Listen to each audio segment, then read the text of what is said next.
Hello everyone, मेरा नाम है आदित्य वर्मा और स्वागत है आपका मेरे यूट्यूब चैनल फिजिक्स इंक्वायरी पे। ये एक लेक्चर सीरीज होने वाली है ऑन इलेक्ट्रोडायनेमिक्स, जिसमें हम स्टार्ट करेंगे इलेक्ट्रोस्टैटिक से, then magnetostatic, then electromagnetic theory. तो सारी चीजें डिस्कस होने वाली है from basic to advance level. अगर आप नए हो तो चैनल को लाइक सब्सक्राइब शेयर जरूर करो। चलो स्टार्ट करते हैं। इस लेक्चर में हम कुछ बेसिक मैथमेटिकल टूल्स डिस्कस करेंगे जिसका यूज होगा इलेक्ट्रोस्टैटिक में, मैग्नेटोस्टैटिक में, इलेक्ट्रोमैग्नेटिक थ्योरी में या इलेक्ट्रोडायनेमिक्स में। कुछ मैथमेटिक्स आप पहले से जानते हो, लाइक वेक्टर्स क्या होते हैं, उसकी प्रॉपर्टीज क्या होती हैं, स्केलर क्वांटिटीज क्या होती हैं, dot product, cross product, scalar triple product, vector triple product. ठीक है, ये सब आप जानते हो। अगर आप चाहते हो कि मैं इस पे एक वीडियो बनाऊं तो आप कमेंट सेक्शन में जरूर बताना। बट ये बेसिक सी चीजें हैं जो आप पहले से पढ़ते आ रहे हो। मेन चीज हम देखते हैं, जो मेन बेसिक मैथमेटिकल टूल्स है जिसका यूज होगा इलेक्ट्रोडायनेमिक्स पढ़ने के लिए, वो है ordinary derivative, gradient, divergence and curve. Ordinary derivative का ऑलरेडी मैंने एक लेक्चर बना रखा है, डिटेल्ड एक्सप्लेनेशन है उसमें। अगर आपको कोई डाउट होगा तो आप जाकर उसमें देख सकते हो। अभी मैं शॉर्ट में समझा देता हूँ ऑर्डिनरी डेरिवेटिव का मतलब क्या होता है, और इसी में आता है हमारा पार्शियल डेरिवेटिव। ठीक है, चलो मान लो कि हमारे पास कोई एक फंक्शन है जो कि सिर्फ एक वेरिएबल का फंक्शन है एक्स। तो इसमें अगर हम स्मॉल चेंज फाइंड आउट करें, स्मॉल चेंज को हम कैसे लिख सकते हैं? ऐसे लिख सकते हैं, क्योंकि dx से dx कैंसिल आउट हो जाएगा, फिर हमें df मिलेगा। तो ये जो क्वांटिटी ब्रैकेट में दिख रही है, इसी को हम ऑर्डिनरी डेरिवेटिव कहते हैं। ये बेसिकली इंस्टेंटेनियस चेंज बताता है किसी गिवन फंक्शन में, या ये एक स्लोप रिप्रेजेंट करता है या टेंजेंट रिप्रेजेंट करता है। ठीक है, तो ये सिंपली सा एक इंस्टेंटेनियस चेंज बताता है। लेकिन अगर हमारे पास एक ऐसा फंक्शन हो जो कि एक से ज्यादा वेरिएबल पे डिपेंड करता है, मान लो कि कुछ इस तरीके से, यहाँ पे एक से ज्यादा वेरिएबल है। ये मान लो टी कोई, मान लो टेम्परेचर है, टेम्परेचर जो एक्स वाई जेड पे डिपेंड कर रहा है। तो यहाँ पे अगर मैं इंस्टेंटेनियस या चेंज फाइंड आउट करूं, तो क्या मैं इस कॉन्सेप्ट को यूज कर सकता हूँ? तो आंसर है नहीं। ये यूज कर सकते हो लेकिन काफी टीडियस हो जाएगा। जैसे फॉर एग्जांपल, इस रूम की अगर मैं बात करूं तो मैं यहाँ पे खड़ा हूँ, तो यहाँ पे कुछ और टेम्परेचर है। जैसे मैं ऊपर की तरफ जाऊंगा कुछ और टेम्परेचर होगा, इस डायरेक्शन जाऊंगा तो कुछ और टेम्परेचर होगा, इधर जाऊंगा कुछ और टेम्परेचर होगा। मीन्स हर एक डायरेक्शन में टेम्परेचर चेंज हो रहा है। अगर मैं इसकी बात करूं D F by D X की, यहाँ पे क्या हो जाएगा D T by D X. तो D T by D X हर डायरेक्शन में अलग अलग होंगे, और हमारे पास इनफाइनाइट डायरेक्शंस है, तो हमें ये इनफाइनाइट क्वांटिटीज लगेंगी, जो कि ऑब्वियस है, डिफिकल्ट है इस चीज को लिखना। तो मैथमेटिशियन ने एक नया टूल इजाद किया जिसका नाम है पार्शियल डेरिवेटिव। अब पार्शियल डेरिवेटिव होता क्या है वो देखते हैं। पहले इसका थोड़ा सा हम समझ लेते हैं क्या है। उससे पहले एक चीज हम समझते हैं कि फील्ड क्या होता है, क्योंकि मैं बार बार यूज करूंगा ये टर्म कि field, scalar field, vector field. तो फील्ड क्या होता है वो देख लेते हैं। अगर मैं फील्ड की बात करूं, देखो फील्ड आपने सुना होगा, like electric field, magnetic field, electromagnetic field. ये फील्ड तो हमें दिखते नहीं है, बट हम इसका इफेक्ट महसूस करते हैं ना। तो मैथमेटिशियन ने इसको ऐसे डिफाइन किया कि फील्ड जो है एक फ्लूइड लाइक सब्सटेंस है जो पूरे यूनिवर्स में फैला हुआ है। ठीक है, इसको ऐसे लिख लो कि अ fluid like substance that spread out through entire universe। ठीक है, अब इसी फील्ड में इसके दो पार्ट होते हैं। एक होता है स्केलर फील्ड। अब स्केलर फील्ड क्या होता है? जैसे सपोज करो हमारे पास ये कोई एक सरफेस है, ये हो गया एक्स, ये वाई, ये जेड, ये सरफेस है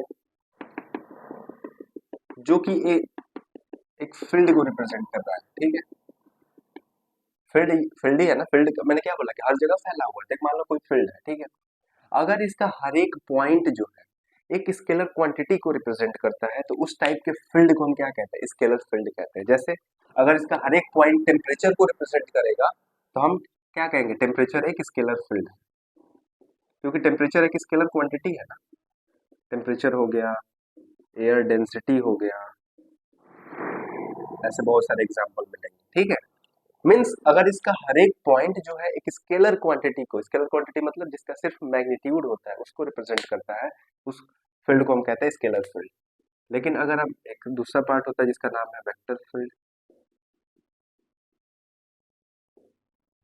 वेक्टर फील्ड क्या होता है देखो, अगर इसका हर एक पॉइंट जो है एक वेक्टर क्वांटिटी को रिप्रेजेंट कर रहा है उसको हम क्या कहेंगे, वेक्टर फील्ड कहेंगे। सो फील्ड एक फ्लूइड लाइक सब्सटेंस है जो पूरे यूनिवर्स में स्प्रेड आउट है और उसका हर एक पॉइंट जो है स्केलर क्वांटिटी को रिप्रेजेंट करता है उसको स्केलर फील्ड, अगर वेक्टर क्वांटिटी को रिप्रेजेंट करता है तो वेक्टर फील्ड। जैसे हम जो इलेक्ट्रिक फील्ड पढ़ते हैं, मैग्नेटिक फील्ड पढ़ते हैं, ठीक है। तो फील्ड का बेसिक से यही मतलब समझो, ज्यादा डिटेल में नहीं जाना है इसमें, जितना काम है उतना ही हम पढ़ेंगे।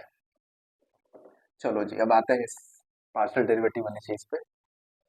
देखो, मान लो कि इसका जो है हर एक पॉइंट जो है टेम्परेचर को रिप्रेजेंट कर रहा है, तो एक पॉइंट हमने ले लिया P, यहाँ पे कुछ टेम्परेचर होगा और हम फाइंड आउट करना चाहते हैं कि जब P से हम Q के डायरेक्शन में जाए, dl डिस्टेंस मूव करें जब P से Q की तरफ, तो टेम्परेचर में कितना चेंज होगा। यहाँ पे टेम्परेचर जो है हमारे पास वो किसका फंक्शन है, एक्स वाई जेड का फंक्शन है। हम फाइंड आउट करना चाहते हैं कि अगर मैं P से Q की तरफ जा रहा हूँ तो टेम्परेचर में कितना चेंज हो रहा है, मतलब मैं अगर यहाँ हूँ और यहाँ से मैं चल के यहाँ तक आ गया तो टेम्परेचर में कितना वेरिएशन होगा।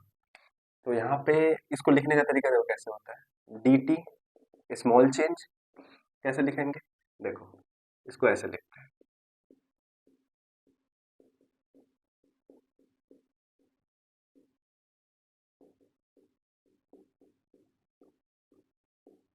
ठीक है। मतलब क्या हुआ, हम क्या करेंगे यहाँ पे ध्यान दो, ये जो डीएल वेक्टर है, ये डीएल वेक्टर किससे मिलकर बना है, इसमें एक्स भी है, वाई भी है और जेड भी है। सिंपल सी बात है ना। इसका मतलब ये हुआ कि डीएल डिस्टेंस अगर हम मूव कर रहे हैं, इसका मतलब ये है कि हम कुछ डिस्टेंस एक्स में ट्रेवल कर रहे हैं, कुछ वाई में, कुछ जेड में, सब कंबाइन करके डीएल वेक्टर आ रहा है। इसका मतलब ये है कि ये जो टेम्परेचर है ये एक्स चेंज करने पे भी चेंज होगा, वाई चेंज करने पे भी चेंज होगा, जेड चेंज करने पे भी चेंज होगा। ऑर्डिनरी डेरिवेटिव में क्या होता था, सिर्फ हमारे पास एक वेरिएबल होता था कि जो गिवन टेम्परेचर है वो सिर्फ एक्स के रिस्पेक्ट में चेंज होगा या वाई के रिस्पेक्ट में या जेड के रिस्पेक्ट में। लेकिन यहाँ पे जो टेम्परेचर है वो तीनों के रिस्पेक्ट में चेंज हो रहा है, ठीक है। तो ये जो क्वांटिटी ये बता रही है कि टेम्परेचर का चेंज एक्स के रिस्पेक्ट में कितना हो रहा है, अगर वाई और जेड कांस्टेंट रखे तो मीन्स इस पॉइंट से अगर सिर्फ हम एक्स डायरेक्शन में कुछ मूव किए तो कितना चेंज हुआ टेम्परेचर में, फिर वाई में कितना मूव किए कितना चेंज हुआ वो ये बताता है, फिर जेड में कितना मूव किए वो ये बताता है। तो ये सारी चीजें मिलके हमें क्या मिलती है, टोटल चेंज बताता है उस गिवन टेम्परेचर का, ठीक है। इसको थोड़ा सा और मॉडिफाई कर लेते हैं, ध्यान दो। इसको मैं ऐसे भी लिख सकता हूँ, del T by del X I cap plus del T by del Y J K plus del T by del Z के कैप डॉट, ये डॉट प्रोडक्ट वाला डॉट है, डी एक्स आई cap plus D Y J K plus D Z के cap. लिख सकते हैं ना, dot product कैसे करते हो, आई का आई के साथ, जे का जे के साथ, के का, ये यूनिट वेक्टर्स है ना आई जे के, तो आई का आई के साथ करोगे तो ये इसके साथ मल्टीप्लाई हो जाएगा और आई डॉट आई जो है 1 हो जाएगा, तो फिर हमें ये क्वांटिटी मिल जाएगी, फिर ये मिल जाएगी, फिर ये, अब तीनों से एडिशन हो जाएगा, तो डॉट प्रोडक्ट यही होना है। चलो जी, अच्छा ये तीनों में टेम्परेचर कॉमन है तो बाहर ले सकते हैं, तो इसको ऐसे लिख लेंगे, I cap del by del x plus J cap del by del Y plus K cap del by del Z, और टेम्परेचर बाहर हो गया, डॉट प्रोडक्ट। अच्छा इसको मैं क्या लिख सकता हूँ, डीएल वेक्टर। चलो यहाँ पे ध्यान दो, हमारे पास जो है एक टर्म दिख रहा है, ये एक दिख रहा है, इसको हम कहते हैं डेल ऑपरेटर, इसको ऐसे दिखाते हैं, I cap del by del X J cap del by del Y plus K cap del by del Z, इसको कहते हैं हम del operator, del T dot DL vector. तो जो चेंज हुआ वो ये होता है, और यही डेल ऑपरेटर जो है इसको क्या कहते हैं, डेल ऑपरेटर। और यही डेल ऑपरेटर जो है हमारे पार्शियल डेरिवेटिव को शो करता है, क्योंकि इसमें तीनों टर्म्स है, देखो एक्स के रिस्पेक्ट में भी है, वाई के रिस्पेक्ट में भी है। पार्शियल का मतलब क्या हुआ कि पार्ट बाय पार्ट चेंज को तुम ऐड करते जाओ, तो पहले एक्स के रिस्पेक्ट में तुम जो चेंज है वो लिखे, फिर वाई के रिस्पेक्ट में जो चेंज है वो लिखे, फिर जेड के रिस्पेक्ट में जो चेंज है वो लिखे, तीनों को ऐड कर दिए, तो ये जो है पार्शियल डेरिवेटिव को रिप्रेजेंट करता है, और ये हमारे पास चेंज आ गया, अब यहाँ पे एक चीज देखो, हमें पता है dt क्या है, dt टोटल चेंज है टेम्परेचर जब p से हम q की तरफ जा रहे हैं। dl वेक्टर क्या है, जिस डायरेक्शन में मूव कर रहे हैं। t भी पता है हमें कि टेम्परेचर है, बट ये डेल t क्या है, ये जो डेल और t लिखा है ये क्या है, इसको देखते हैं। ठीक है, चलो जी, हमने क्या लिखा कि जो चेंज आया, सॉरी, जो चेंज आया उसको ऐसे लिख दिया del T dot DL vector. ठीक है, यहाँ पे ध्यान दो, यहाँ पे ये जो क्वांटिटी है इसको ही हम क्या कहते हैं, ग्रेडियंट कहते हैं। ये जो टर्म है इसको ही हम कहते हैं ग्रेडियंट। और यहाँ पे ध्यान, ये जो टेम्परेचर है, यहाँ पे ये जो टेम्परेचर रिप्रेजेंट कर रहा है, ये टेम्परेचर जो है एक स्केलर फील्ड है। स्केलर फील्ड क्यों है, क्योंकि टेम्परेचर एक स्केलर क्वांटिटी है। ठीक है, तो इसको ही हम कहते हैं ग्रेडियंट। मतलब जब ये डेल ऑपरेटर, देखो ये स्केलर है या वेक्टर है, ये एक वेक्टर सॉरी स्केलर है लेकिन वेक्टर की तरह बिहेव करता है। और जब ये ऑपरेटर जो है किसी स्केलर फील्ड पे अप्लाई होता है तो जो हमें रिजल्ट मिलता है उसको हम क्या कहते हैं, ग्रेडियंट कहते हैं। याद रखना, ग्रेडियंट हमेशा स्केलर फील्ड का निकलता है। वो क्या होता है मैं अभी बताता हूँ, इसका फिजिकल सिग्निफिकेंस क्या होता है मैं बताता हूँ, बट अभी मैथमेटिकली समझो। तो जब ये डेल ऑपरेटर किसी स्केलर फील्ड पे ऑपरेट होता है तो जो हमें रिजल्ट मिलता है उसको ग्रेडियंट कहते हैं। और ये रिजल्ट जो है एक वेक्टर क्वांटिटी होती है, वेक्टर क्वांटिटी होती है। ठीक है, लेकिन ये हमेशा किस पे अप्लाई होता है, apply only on scalar field. मतलब स्केलर फील्ड पे अप्लाई होकर रिजल्ट कैसा देता है, एक वेक्टर देता है। ठीक है, आओ देखते हैं इसका मतलब क्या होता है। मान लो मान लो कि ये जो टेम्परेचर है ये सरफेस है, इस सरफेस का इक्वेशन टेम्परेचर के टर्म में कुछ इस तरीके से। ठीक है, तो क्या हम डेल्टी निकाल सकते हैं, देखते हैं डेल्टी क्या होता है, यहीं पे देखते हैं। सो अगर मैं डेल्टी निकालूं, डेल टी तो कैसे लिखोगे, डेल क्या है, ये है, लिख लो।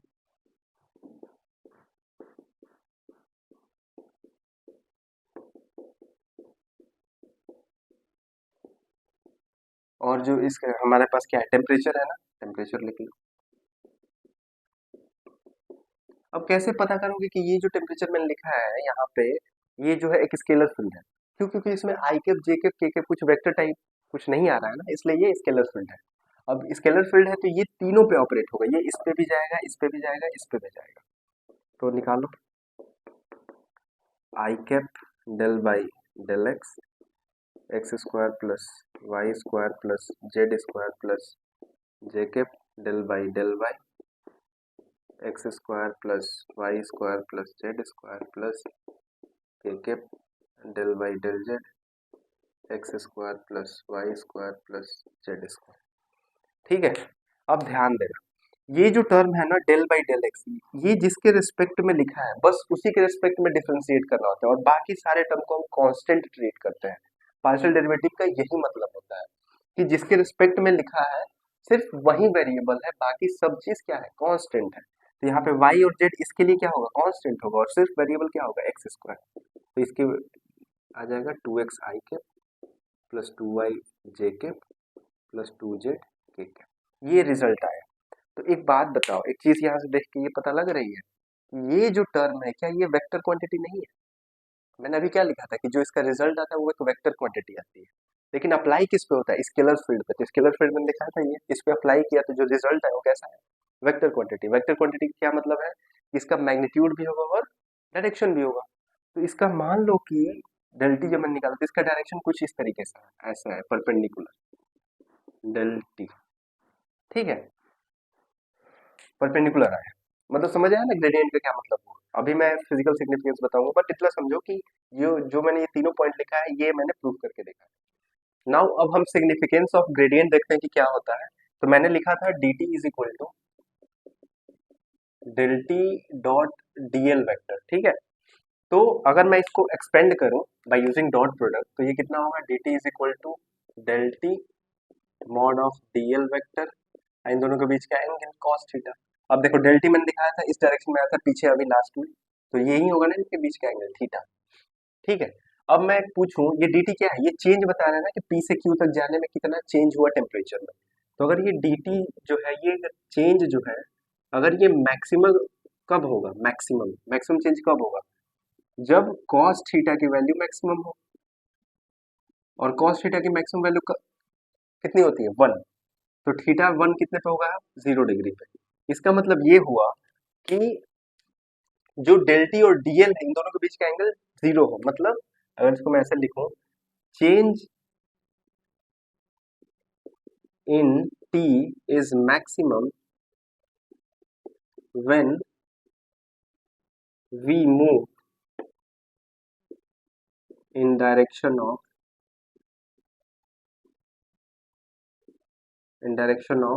Del T. मतलब क्या हुआ कि टी में जो चेंज होगा वो मैक्सिमम हुआ कब, अगर मैं डीएल जो है अभी मैं इधर मूव कर रहा था, इधर ना मूव करके अगर मैं ऊपर की तरफ मूव करूं, जो चेंज होगा टी में, देखो यहाँ इस पॉइंट से हर डायरेक्शन में चेंज हो रहा है, इधर भी। लेकिन अगर मैं परपेंडिकुलरली मूव करूं, क्यों, क्योंकि इस डायरेक्शन में ही ग्रेडियंट ऑफ टी है, डेल टी है। तो अगर इस डायरेक्शन में मैं मूव करूंगा, जो चेंज होगा इस टी में वो मैक्सिमम होगा। तो बेसिकली ये जो है ग्रेडियंट है, ये एक वेक्टर क्वांटिटी है। इसका जो मैग्नीट्यूड है, ध्यान दो, इसका जो मैग्नीट्यूड है वो क्या बताता है, इसका जो मैग्नीट्यूड है, इसका जो मैग्नीट्यूड है वो रेट ऑफ चेंज ही बताता है, rate of change of T. लेकिन इसका जो डायरेक्शन होगा, डायरेक्शन किधर होगा, in that direction, in that direction where field increasing most rapidly. मतलब डेल्टी जो है क्या बताता है, वो rate of change of given function T, T में ही चेंज बताएगा, लेकिन किस डायरेक्शन में बताएगा, जिधर टी का चेंज मैक्सिमम हो रहा है। मतलब हम यहाँ पे खड़े हैं तो इस डायरेक्शन में भी चेंज हो रहा है, इस डायरेक्शन में भी चेंज हो रहा है, इधर भी चेंज हो रहा है। लेकिन हमसे कोई पूछेगा कि मैक्सिमम चेंज किधर होगा, तो आप क्या करोगे, सिंपली जो टेम्परेचर का फंक्शन है उसका ग्रेडियंट फाइंड आउट कर दोगे, और जिधर ये पॉइंट आउट करेगा उधर ही मैक्सिमम चेंज होगा। अभी मैंने देखा, यहाँ से देखो ये चीज, ठीक है। तो ग्रेडियंट हमेशा किस चीज का निकलता है, स्केलर फील्ड का निकलता है, यहाँ पे जैसे टेम्परेचर हुआ। और इसका रिजल्ट कैसा होता है, हमेशा एक वेक्टर क्वांटिटी होती है। क्यों, क्योंकि इसके पास मैग्नीट्यूड और डायरेक्शन दोनों होता है। मैग्नीट्यूड क्या रिप्रेजेंट करता है, रेट ऑफ चेंज बताता है गिवन फंक्शन का। और डायरेक्शन जो होता है किस डायरेक्शन में, ये उस डायरेक्शन को पॉइंट आउट करता है जिधर मैक्सिमम चेंज हो रहा है गिवन फंक्शन में, ठीक है। तो ये था ग्रेडियंट। अब जो है हम देखते हैं डाइवर्जेंस क्या होता है। जैसे सपोज करो हमारे पास एक चार्ज है जो कि रेस्ट में प्लस क्यू चार्ज, तो इससे एसोसिएटेड इलेक्ट्रिक फील्ड लाइंस बाहर की तरफ निकलेंगी रेडियली आउटवर्ड, ठीक है। इसको मैं थोड़ा सा और मॉडिफाई करूँ तो ऐसे लिख सकता हूँ, हम इलेक्ट्रिक फील्ड लाइंस को कैसे रिप्रेजेंट करते हैं, एरो से। एरो जितना बड़ा होगा उसका स्ट्रेंथ उतना ही ज्यादा है। तो इस चार्ज के अराउंड जो इलेक्ट्रिक फील्ड लाइंस या स्ट्रेंथ जो है बहुत ज्यादा होता है इलेक्ट्रिक फील्ड लाइन का, तो हम बड़े एरो से दिखाते हैं, फिर ये धीरे धीरे एरो जो है छोटा होता जाता है,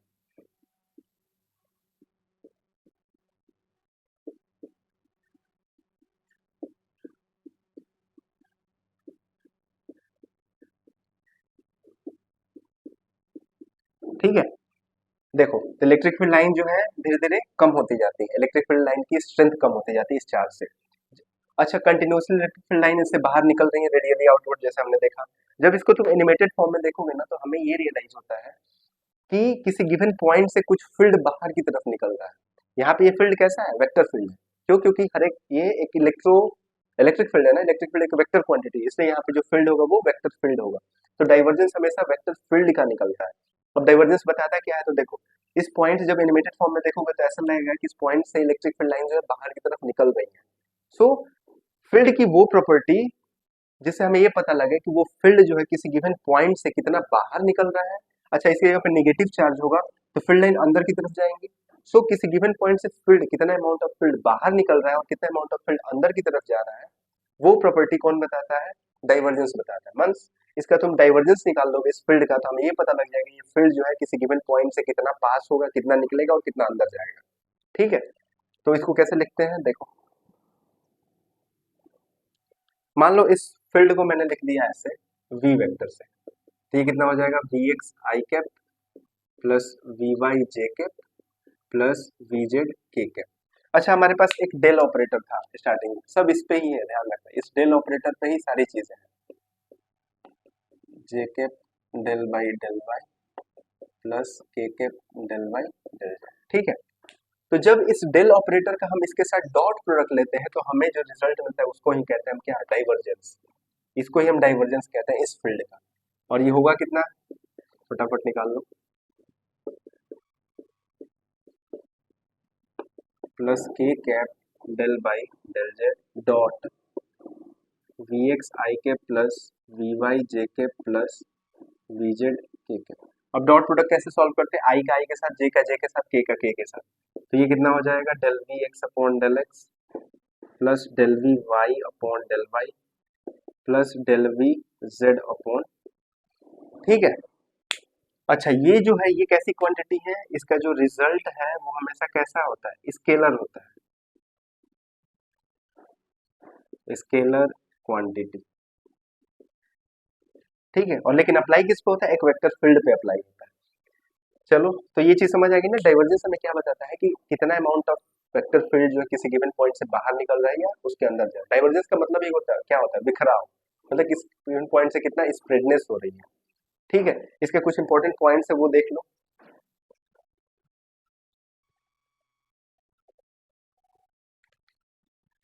जैसे अगर हमारे पास सोर्स है, सोर्स का मतलब क्या है, जहां से फील्ड लाइन बाहर निकलती है, जैसे मान लो ये एक चार्ज है जो कि किसी सरफेस, स्फेरिकल सरफेस के अंदर इनक्लोज है, तो इससे जो इलेक्ट्रिक फील्ड लाइन निकलेंगे वो बाहर की तरफ निकलेंगे, ठीक है, आउटवर्ड होगा। तो इस केस में जब तुम डाइवर्जेंस निकालोगे इस फील्ड का, डेल डॉट वी वो हमेशा पॉजिटिव आएगा। ये किसके लिए होता है, ये सोर्स के लिए होता है। सोर्स के लिए हमेशा अगर डाइवर्जेंस पॉजिटिव आ रहा है तो जान जाना कि वो सोर्स है हमारे पास। अगर डाइवर्जेंस जो है निगेटिव आ रहा है तो वो सिंक होगा। सिंक का क्या मतलब है कि उसकी तरफ, उसके अंदर जाएंगी इलेक्ट्रिक फील्ड लाइंस, कोई भी field line, electric field line कोई भी फील्ड। तो अगर इसकी जगह पे निगेटिव चार्ज आता है तो ऐसे जाती, तो ये सिंक का काम करता है। लेकिन मान लो हमारे पास एक कुछ ऐसा सरफेस है, कोई सिलेंड्रिकल सरफेस है, एक माइनस क्यू चार्ज यहाँ रखा है, एक प्लस क्यू चार्ज यहाँ रखा है, तो जो इलेक्ट्रिक फील्ड लाइंस होगी सीधे से पास कर जाएंगी, ऐसे कुछ। तो इस सरफेस, इस इनक्लोज वॉल्यूम से जितना लाइन एंटर कर रहा है उतना ही निकल जा रहा है। तो इसके लिए जो डाइवर्जेंस निकालोगे इस फील्ड का इस सरफेस से, इस वॉल्यूम से रिलेटेड, तो वो क्या आएगा, वो जीरो आएगा। डेल डॉट वी उस केस में क्या आ जाएगा, जीरो। और यही कंडीशन क्या होती है, सोलेनोइडल कहलाती है, सोलेनोइडल। सोलेनोइडल का, सोलेनोइड मैग्नेटोस्टैटिक में पढ़ाऊंगा क्या होता है। एक वायर होती है जो कि ऐसे रैप किया होता है किसी एक रॉड पे, ठीक है। तो इससे जो मैग्नेटिक फील्ड लाइंस निकलती हैं वो कुछ इस तरीके से निकलती है। मीन्स इस रॉड से जितना मैग्नेटिक फील्ड लाइन एंटर करती है उतनी ही बाहर निकल जाती है। इसलिए इसका जब डाइवर्जेंस निकालोगे वो जीरो आता है। इसलिए हमेशा पढ़े होंगे कि divergence of magnetic field lines is zero, means divergence of B is zero. तो ये था डाइवर्जेंस के बारे में। आई होप आपको समझ आया होगा। कोई अब देखते हैं कर्ल क्या होता है। तो मान लो हमारे पास कुछ मैग्नेटिक फील्ड लाइंस है जो into the plane of paper जो है ऐसे जा रही हैं। अब एक प्रॉपर्टी होती है मैग्नेटिक फील्ड लाइंस की, इसमें इस फील्ड में कोई भी एक चार्ज को जब मूव कराते हो तो इस पर फोर्स लगता है उस चार्ज पे। तो मान लो कोई हमारे पास एक चार्ज है क्यू जो इस डायरेक्शन में v वेलोसिटी के साथ मूव कर रहा है, तो फ्लेमिंग लेफ्ट हैंड का रूल का यूज करके हमें पता लगता है कि ये इस तरीके से डाउनवर्ड फोर्स लगेगा। फ्लेमिंग लेफ्ट हैंड रूल क्या होता है मैं आगे सब बताऊंगा, अभी भी इतना समझो बस। फिर जैसे ये चार्ज जो है नीचे की तरफ मूव होना स्टार्ट होता है, फिर इस डायरेक्शन में फोर्स लगता है, फिर ऐसे फिर ऐसे, तो फाइनली ये चार्ज जो है एक सर्कुलर पाथ में रिवॉल्व होना स्टार्ट हो जाता है। तो ये फील्ड क्या किया, ये मैग्नेटिक फील्ड क्या किया, इस चार्ज को एक सर्कुलर पाथ है, मतलब इसका डायरेक्शन जो है चेंज करता गया, चेंज करता गया। सो बेसिकली ये पाथ कैसा हो गया, सर्कुलर हो गया। सो ऐसी फील्ड की, वेक्टर फील्ड की ऐसी प्रॉपर्टी जो कि सर्कुलर या रोटेशनल इफेक्ट प्रोड्यूस करती है, इस प्रॉपर्टी को हम किससे रिप्रेजेंट करते हैं, कर्ल से। तो अगर किसी फील्ड का, वेक्टर फील्ड का तुम अगर कर्ल निकाल रहे हो तो उससे हमें ये पता लगता है कि उस फील्ड की कितनी टेंडेंसी है किसी चीज को सर्कुलेट करने की, रोटेट करने की, ठीक है। तो मान लो ये फील्ड जो है मैग्नेटिक फील्ड, इसको मैंने लिख लिया ए वेक्टर से, और ये कुछ इस तरीके से A X I cap plus A Y J cap plus A Z के कैप। ठीक है। अच्छा, हमारे पास डेल ऑपरेटर था। डेल ऑपरेटर क्या है? I cap del by del x plus J cap del by del Y plus K cap del by del Z. जब इस डेल ऑपरेटर को इसके साथ हम क्रॉस प्रोडक्ट लेते हैं तो जो हमें मिलता है उसको ही हम कर्ल कहते हैं। तो ये कितना होगा, कैसे लिखते हो? I cap j cap k cap del by del x del by del Y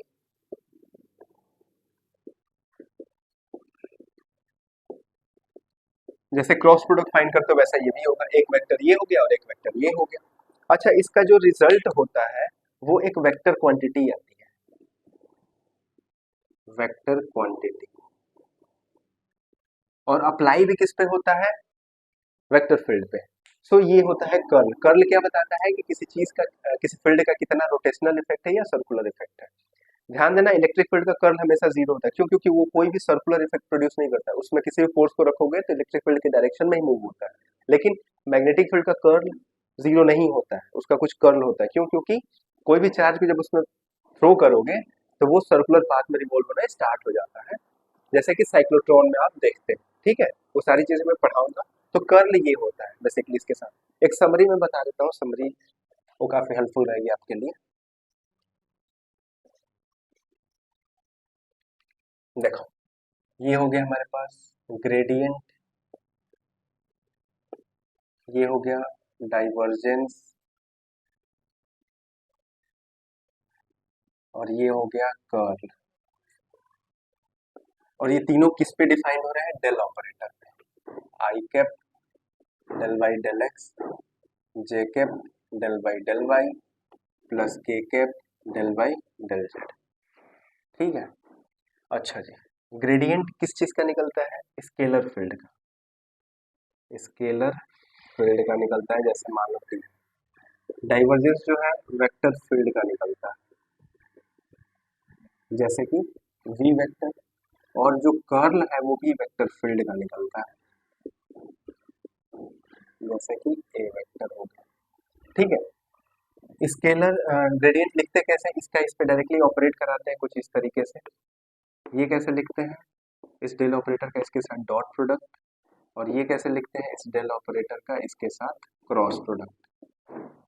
चलो, इसका जो रिजल्ट है वो एक वेक्टर क्वांटिटी होती है, इसका जो रिजल्ट है वो एक स्केलर क्वांटिटी होता है, और इसका जो रिजल्ट है वो भी एक वेक्टर क्वांटिटी होता है। ठीक है। ये क्या बताता है? बेसिकली रेट ऑफ चेंज बताता है, rate of maximum change, maximum change बताता है। ये क्या बताता है? आउटवर्ड या इनवर्ड फ्लो, इनवर्ड फ्लो। और ये क्या बताता है? रोटेशनल या सर्कुलर इफेक्ट। सो ये था समरी इस चीज का। आई होप ये आपको पसंद आया होगा। कोई भी डाउट होगा कमेंट सेक्शन में जरूर बताना। सो ज्यादा से ज्यादा लाइक सब्सक्राइब शेयर करें, और बस मिलते हैं अगले लेक्चर में। अगला लेक्चर काफी इंपॉर्टेंट होने वाला है, तो मिस मत करना। तो मिलते हैं अगले लेक्चर में। Thank you.